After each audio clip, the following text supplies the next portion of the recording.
Namaste. I am Dr. Anupama Singh, practicing in Boring Road, also posted as Head of Department in Patna Medical College. Today I am speaking on behalf of Dharma Vidya and Access to Dermatology. In the next few minutes, we'll be talking about healthy scalp and the most common scalp disorder, that is seborrheic capitis, or commonly known as dandruff. Now, what is healthy scalp? When we remove the hair and examine the scalp, it should not have evident flaking or build-up. No reddish or erythematous patches should be present. So that is known as healthy scalp, because it is just the extension of the skin of the body and face. Now, seborrheic capitis or dandruff is a chronic inflammation of the scalp, and the close mimickers are psoriasis of the scalp, tinea capitis, and at times even atopic dermatitis. Usually it presents as white flakes on scalp with evident itching, or itching may not be there. The white flakes also falls off on the shoulders and it becomes really embarrassing. In severe cases, there may be erythematous patches on the scalp with erosions, and sometimes even yellowish, greasy scales may be present. At times, seborrheic capitis is associated with seborrheic dermatitis on the face, when similar kind of flakes or scaling is present around the eyebrows, around the nose, around the oral cavity, in the ears, and in the retroauricular area, even on the chest and back. What is the pathogenesis of seborrheic capitis? Why do some patients have this disorder?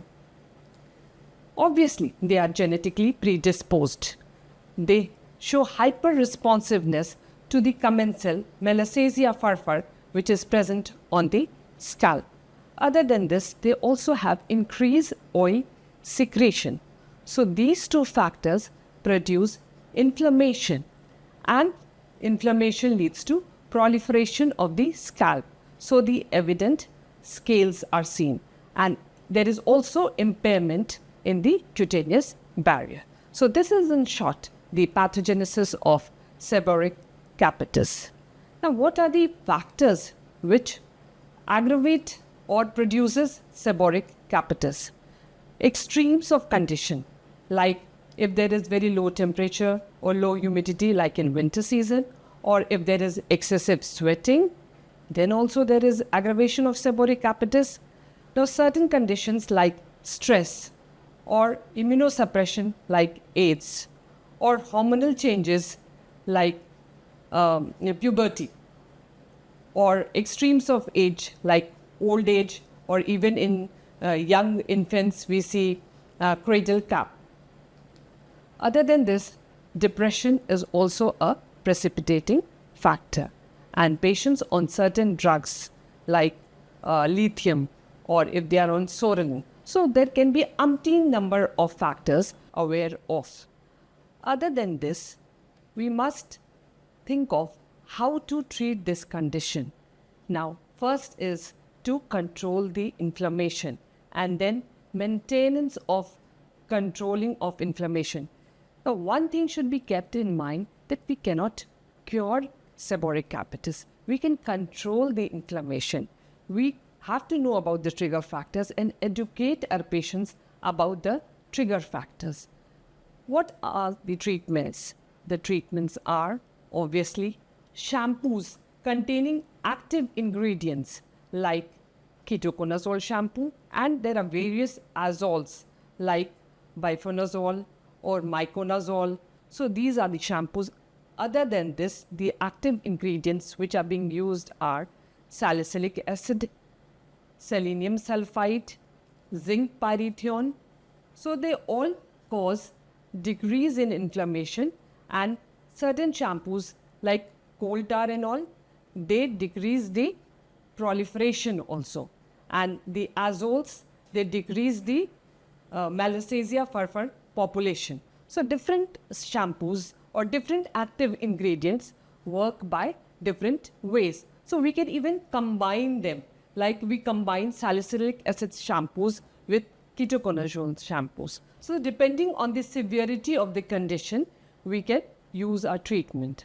Other than this, we can use leave-on products on the scalp, like ketoconazole lotion, or sometimes if the condition is very severe, then we combine it with steroid solution also. But it shouldn't be used for long, that we know.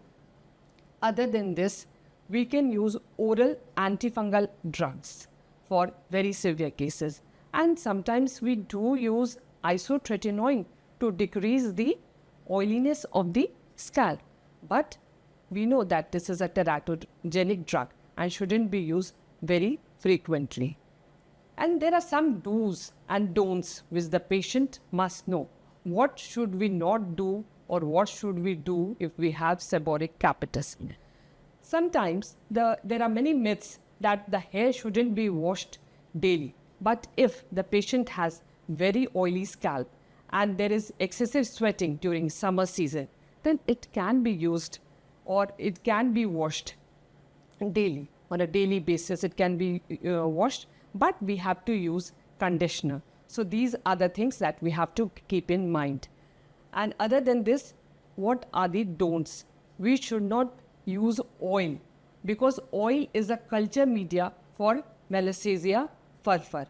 Other than this, if a patient of seborrheic capitis, he shouldn't use cap for very prolonged period of time, especially in summer season, because the sweat is trapped and it causes increase in growth of the Malassezia furfur.